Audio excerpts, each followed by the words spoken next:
Bonjour, merci de m'écouter de cette formation WordPress. À travers de cette vidéo, je vais expliquer comment protéger son blog au mieux. Parce que imaginons que j'aille sur mon site de l'Office de tourisme, et bien sur ce site-là, je vais avoir en fait, par exemple sur cet article, notre galerie d'images des Grefeuilles, un espace où je peux publier un commentaire. Et là en fait, je pourrais très bien publier un lien vers mon site, etc. en fait, où je pourrais essayer de faire de la pub à travers ce commentaire. Et je pourrais l'envoyer, voilà. Donc quelqu'un qui serait plutôt, disons, malveillant, pourrait poster ce genre de commentaires. Surtout que généralement, ce qui se passe, c'est que ce genre de commentaires, les spammers ne viennent pas les taper manuellement comme ça. Non, ils utilisent des robots qui ont détecté que votre site acceptait les commentaires, et donc sur votre site, ils tentent vraiment d'envoyer du spam automatiquement. Dès que vous avez un module qui accepte l'intervention de l'internaute, c'est-à-dire même ce module-là qui accepte les notes, ça pourrait être spammé. Donc là, les spammers, on n'a rien à faire parce qu'ils ne pourraient rien faire qu'envoyer des votes inutiles. Mais dès que vous avez un formulaire, les spammers essayent dedans de mettre du contenu indésirable pour faire de la publicité. Voilà, ils espèrent que parmi tous ceux qui vont lire potentiellement ce commentaire, il y aura de la publicité. Ça, c'est la section spam. Ensuite, la section sécurité, c'est plutôt faire en sorte que son blog, son site, soit protégé contre des attaques malveillantes qui pourraient vraiment mettre à mal votre installation. Ça veut dire soit sur vos pages, il y a du contenu qui n'est plus le contenu que vous vouliez, c'est-à-dire quelqu'un qui a réussi à prendre le contrôle et à écrire ce qu'il voulait écrire, soit carrément votre site il ne marche plus, il y a plein de possibilités. Donc c'est ce qu'on va voir à travers cette section. Là, je vais vous expliquer les 4 mesures que je vous conseille de mettre en place pour lutter contre le spam, contre l'insécurité sur son site. Ce ne sera pas exhaustif, mais ce sera déjà vraiment de très bonnes choses à mettre en place. Là, ce que je vais faire à travers cette vidéo, c'est une introduction, et ensuite on verra dans le détail chacune de ces 4 interventions justement dont je vous parle. Voici ces 4 interventions. Mettre à jour son socle WordPress, mettre à jour ses plugins, faire des sauvegardes régulières, et ensuite lutter contre le spam avec ce qui s'appelle Askimet. Askimet, c'est quoi? Tout simplement, c'est une extension. Alors, première des recommandations, mettre à jour son socle. Son socle, on peut le mettre à jour. En fait, WordPress, là on parle de la version WordPress 4.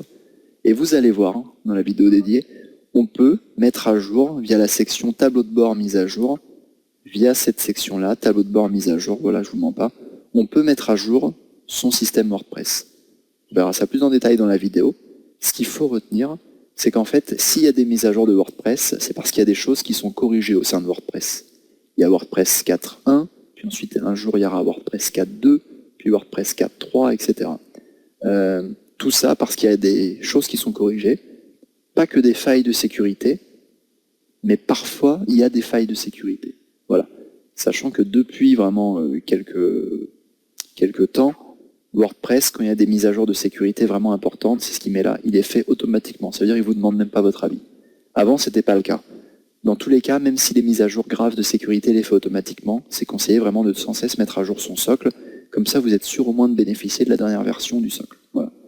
Il y en a certains qui sont un peu de la vie inverse, en fait, qui disent que la dernière version n'est pas toujours la plus protégée parce que c'est celle qui n'est pas toujours la plus éprouvée, en quelque sorte. Bon, moi, je vous conseille plutôt de mettre à jour votre socle WordPress. C'est déjà vraiment une bonne base, en fait. Si vous avez un vieux WordPress que vous ne mettez jamais à jour, il y aura plus de chances que des pirates potentiels se disent « Ah tiens, il utilise une vieille version de WordPress ». Ils arriveront à le voir, ça, d'une manière ou d'une autre. Ils vont détecter, en fait. Ils vont aller sur votre site, ils vont voir un peu les plugins que vous utilisez. Ils vont se dire « Tiens, mais ce plugin, il le faisait pour WordPress 4, mais pas pour WordPress 5 ». C'est donc que forcément c'est un système WordPress 4. Ou alors ils vont en faire CTRL-U, et en clair, dans le code source en quelque sorte, ils vont essayer de voir s'il n'y a pas des indicateurs. Et là par exemple, qu'est-ce que je vois?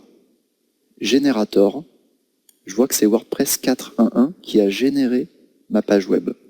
Donc là le pirate peut se dire, ah tiens, il utilise une version de WordPress qui contient une faille de sécurité, il ne l'a pas mise à jour. Je vais l'exploiter. Voilà ce qu'il faut éviter à travers la mise à jour de votre socle WordPress. Ensuite, mise à jour des plugins. C'est presque encore plus important à mon sens. Parce que WordPress, il embarque vraiment pas mal de sécurité, c'est assez éprouvé, là, dans la version 4 et quelques, donc on n'est jamais à l'abri, mais globalement, c'est quand même très éprouvé. Les plugins, c'est un peu plus aléatoire, parce que les plugins, souvent, même très souvent, voilà, c'est fait par une communauté moindre que la communauté WordPress, donc il y a moins de personnes qui donnent leur avis sur la manière dont ont été codés les plugins. Il y a plus de chances, d'une manière très générale, de voir une faille de sécurité dans un plugin. Voilà. Donc il faut mettre à jour ces plugins, ça aussi c'est possible via la section extension. Je vais vous le montrer dans une prochaine vidéo. Je vous conseille aussi de faire des sauvegardes régulières en fait, des sauvegardes régulières de vous-même. C'est-à-dire de vous-même, on va réutiliser ce petit outil qu'on avait utilisé au tout début, souvenez-vous, ce qui s'appelle le client FTP, FileZilla. On va utiliser cet outil pour aller récupérer de temps en temps nos fichiers, voilà, pour être sûr qu'ils soient chez nous. Vous allez voir qu'il y a des hébergeurs à l'image de OVH qui vous permettent de récupérer des sauvegardes de la veille, de l'avant-veille, etc., etc. Ensuite, et pas des moindres, ça c'est davantage, donc c'est même 100% pour lutter contre le spam, c'est ce qui s'appelle Askimet. Voilà, Askimet, il va filtrer ce qui vient de personnes malveillantes, hop, il va le détruire, enfin, il va, disons, le mettre de côté plutôt. Ce qui vient de personnes qui ne sont pas des spammers, il va le laisser passer sur votre site WordPress, de telle sorte que si votre site est populaire, vous n'aurez pas à vous soucier de supprimer des dizaines et des dizaines de commentaires de spammers. Voilà. L'outil est téléchargé 28 millions de fois, voilà, c'est un outil énormément utilisé, c'est vraiment l'outil de référence pour lutter contre le spam. Voilà tout ce que je vais vous présenter dans les prochaines vidéos. Il y a 4 grands fondamentaux à respecter. Même avec tous les soins du monde, par contre, n'oubliez pas que le risque de piratage existe, surtout du fait que WordPress c'est une plateforme ouverte, c'est-à-dire que tout le monde peut regarder comment a été fait WordPress, son code source, etc., etc. Merci beaucoup de m'avoir écouté et à très bientôt.